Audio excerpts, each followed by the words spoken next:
In the winter of 1950, a new era of military aviation began over Korea. For the very first time, jet fighters entered combat en masse. The Soviet MiG-15, alongside an entire lineup of American aircraft. From the F-80 Shooting Star and F-84 Thunderjet to the iconic F-86 Sabre. Jet aircraft had made their debut at the very end of World War II, but it was the Korean War that became the first major conflict where dozens of jet fighters regularly clashed in the skies.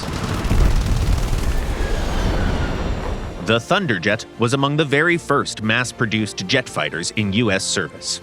As early as 1944, engineers at Republic Aviation attempted to turn the large, rugged P-47 Thunderbolt into a jet aircraft. It quickly became clear, however, that the new propulsion demanded an entirely different layout.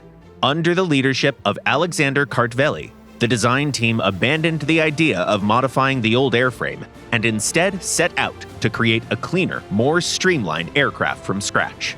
That effort gave birth to the F-84, a long, slender fuselage almost entirely occupied by air ducts and internal systems, with fuel stored in a thick, straight wing. Range was extended through the use of external drop tanks. For its time, the prototype's performance looked impressive, and in 1947, the U.S. Air Force officially adopted the aircraft as a daytime jet fighter. In appearance, the F-84 still followed the design principles of wartime piston aircraft. It featured a straight wing and a classic tubular fuselage, without the aerodynamic refinements that would soon define the 1950s. Swept wings and the transonic area rule were still concepts of tomorrow. The jet engine made the Thunderjet significantly faster than its prop-driven predecessors, but it could not break the sound barrier yet, especially at low altitudes, where high drag and structural limits become a serious constraint. The next evolutionary step arrived later in the form of the F-84F Thunderstreak, which introduced swept wings and a more powerful engine. It marked a transition toward a new generation of jet fighters. In December 1950, the first F-84s arrived on the Korean peninsula. Initially, they were used as intended, as daylight escort fighters for B-29 bombers. But soon, MiG-15s appeared in the skies, and the escort role quickly became far more dangerous for the humble Thunderjets. With their swept wings and heavy cannon armament, the MiGs outperformed the Thunderjet at bomber altitudes in speed, climb rate, and maneuverability. Even so, F-84 pilots were far from helpless. By adapting their tactics and making use of the aircraft's stability and gun sight, they managed to score several victories. The Thunderjet's first confirmed kill against a MiG-15 came on January 21, 1951, though at a steep price, as 2 F-84s were lost in the same engagement. After the Korean War, the F-84 was gradually phased out from the fighter role, but firmly established itself as a strike aircraft. It was supplied to NATO allies and other nations, where it served for many years as a jet attacker and fighter bomber.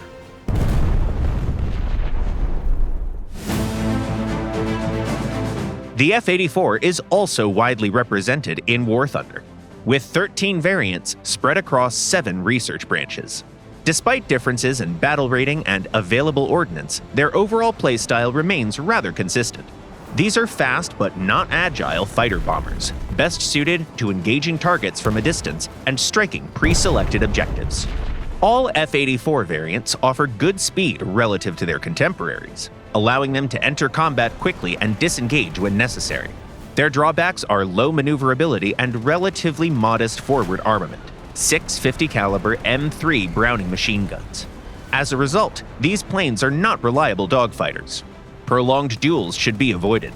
The optimal tactic is to climb away from the center of the battle to gain altitude and energy advantage. Priority targets should be slower aircraft or enemies already engaged in maneuvering fights, as they are less aware of their surroundings. Even then, caution is essential. The Thunderjet's limited firepower demands precise aim in order to inflict meaningful damage and prevent a counterattack. If an attack fails or multiple opponents intervene, your altitude advantage should allow you to quickly build speed, disengage from danger, and return after regrouping. In mixed battles, the F-84's capabilities are revealed more fully. Each variant carries a substantial ground attack payload, including various rockets and bombs of up to 1,000 pounds, and on the F variant, up to 2,000 pounds. The final model in particular is also one of the most convenient aircraft for CCRP bombing.